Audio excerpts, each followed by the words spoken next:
రామాయణంలో ఎన్నో గొప్ప పాత్రలుంటాయి, కాని కొన్ని పాత్రలు మనల్ని చాలా లోతుగా ఆలోచింపజేస్తాయి. అలాంటి ఒక పాత్రే కుంభకర్ణుడు.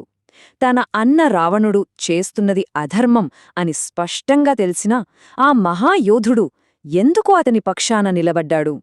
ఈరోజు ఈ క్లిష్టమైన ప్రశ్నకు సమాధానం వెతుకుదాం. సరే, ఈ ప్రశ్నకు సమాధానం కావాలంటే మనం కుంభకర్ణుడి జీవితంలోకి వెళ్ళాలి. అతని ఎంపికల వెనుక ఉన్న అసలు కారణాలేంటో అర్థం చేసుకోవాలి. ఇది కేవలం అన్నమీద ప్రేమ కథ కాదు, విధి, ధర్మం మధ్య నలిగిపోయిన ఒక యోధుడి కథ. కుంభకర్ణుడిని ఒక రాక్షసుడిగా చూడటం చాలా సులువు, కాని అతని ఆ భయంకరమైన రూపం వెనుక ఒక దైవిక రహస్యం దాగి ఉంది. అసలు అతని కథ అతను పుట్టక ముందే మొదలైంది. ఏంటది? అసలు ఎవరీ కుంభకర్ణుడు అంటే రావణుడి తమ్ముడు. చూడ్డానికి నడిచొస్తున్న ఓ కొండలా ఉంటాడు. తను యుద్ధరంగంలోకి వస్తున్నాడంటే చాలు ఎంతటి సైన్యమైనా భయంతో పారిపోవాల్సిందే. అంతటి శక్తిశాలి అన్నమాట.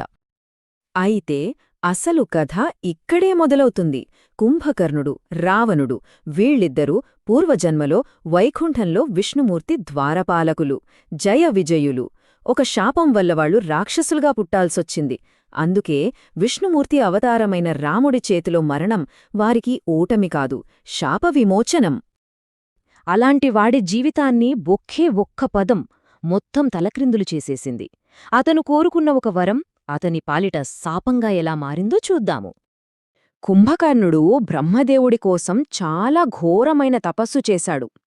అతని తపస్సు శక్తికి లోకాలన్నీ గడగడలాడిపోయాయి.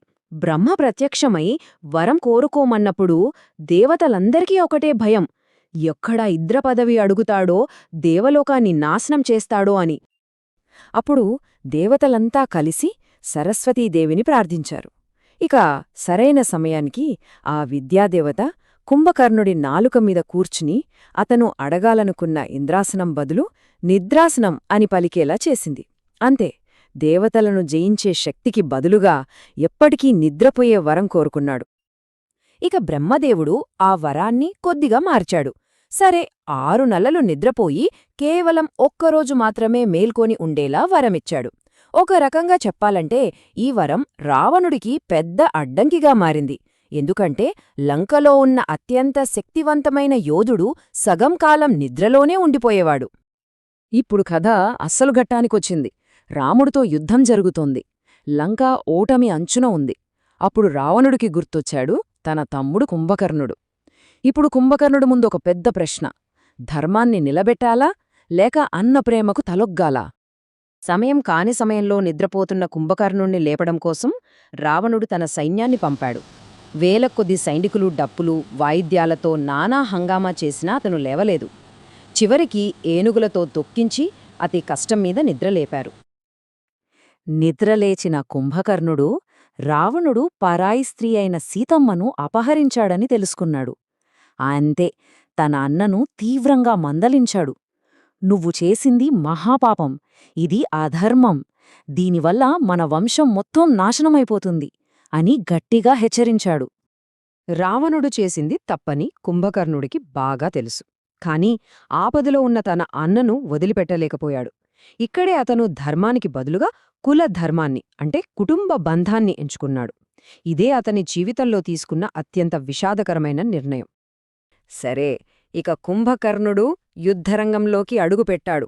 ఆ క్షణం వానర సైన్యంలో ఒక ప్రళయం మొదలైంది. అతని భయంకర రూపాన్ని, బలాన్ని చూసి ఎవ్వరూ ఎదురు నిలవలేకపోయారు.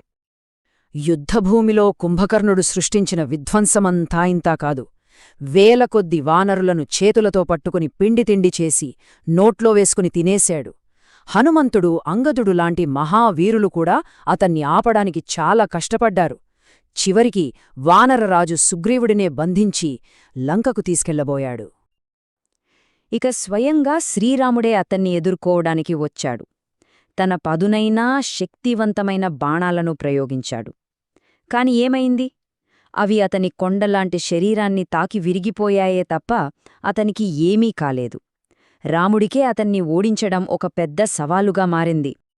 సాధారణ అస్త్రాలతో కుంభకర్ణుడిని ఆపడం అసాధ్యమని రాముడికి అర్థమైపోయింది. అందుకే అతన్ని ఓడించడానికి ఒక ప్రత్యేకమైన దైవికమైన వ్యూహాన్ని పన్నాడు. ఇక్కడ రాముడి వ్యూహం చూడండి, చాలా అద్భుతంగా ఉంటుంది. అతను ఒక్కసారిగా అతన్ని చంపలేదు. ఒక్కో దివ్యాస్త్రాన్ని ప్రయోగించి కుంభకర్ణుణ్ణి నెమ్మదిగా బలహీనపరచాడు. ముందు వాయువ్యాస్త్రంతో చేతులు నరికాడు. తర్వాత అర్ధచంద్ర బాణాలతో కాళ్లు ఖండించాడు. కదలకుండా చేశాక చిట్టచివరగా ఇంద్రాస్త్రంతో అతని తలను శరీరం నుండి వేరుచేశాడు. కుంభకర్ణుడి మరణం చూడ్డానికి విషాదంగానే ఉంటుంది, కాని అది ఒక రాక్షసుడి అంతం కాదు.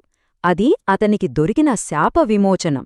అతని అసలు కథకు అది ఒక ముగింపు. కుంభకర్ణుడు ఎంతటి మహాకాయుడంటే అతని నరికిన తల లంకానగరంలో పడి కోటగోడల్ని పగలగొట్టింది. అతని మొండెం సముద్రంలో పడి పెద్ద అలలను సృష్టించింది.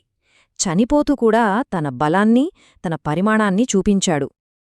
అతను చనిపోయిన వెంటనే కుంభకర్ణుడి శరీరం నుండి ఒక దివ్యమైన కాంతి పుట్టి నేరుగా వచ్చి శ్రీరాముడిలో కలిసిపోయింది. దీనర్థం అతనికి మోక్షం లభించిందని, తన రాక్షస జన్మ ముగించుకుని తిరిగి వైకుంఠానికి చేరాడని అన్నమాట. సో కుంభకర్ణుడి కథ మనకొక చాలా ముఖ్యమైన పాఠం నేర్పుతుంది. ఏది మంచో ఏది చెడో మనకు స్పష్టంగా తెలిసినప్పుడు చెడువైపు నిలబడితే ఆ తర్వాత జరిగే వినాశనానికి మనమూ బాధ్యులమవుతాం. ధర్మాన్ని కాపాడటమే అందరి అంతిమ కర్తవ్యం. కుంభకర్ణుడి విషాదగాథ మన ముందే ఒక పెద్ద ప్రశ్నను ఉంచుతోంది. ధర్మమేంటో తెలిసికూడా కేవలం కుటుంబ బంధం కోసం తప్పుడు వ్యక్తి పక్షాన నిలబడితే అది వినాశనానికే దారితీస్తోందా? ఈ ప్రశ్న ఎప్పటికీ మనల్ని ఆలోచింపజేస్తూనే ఉంటుంది.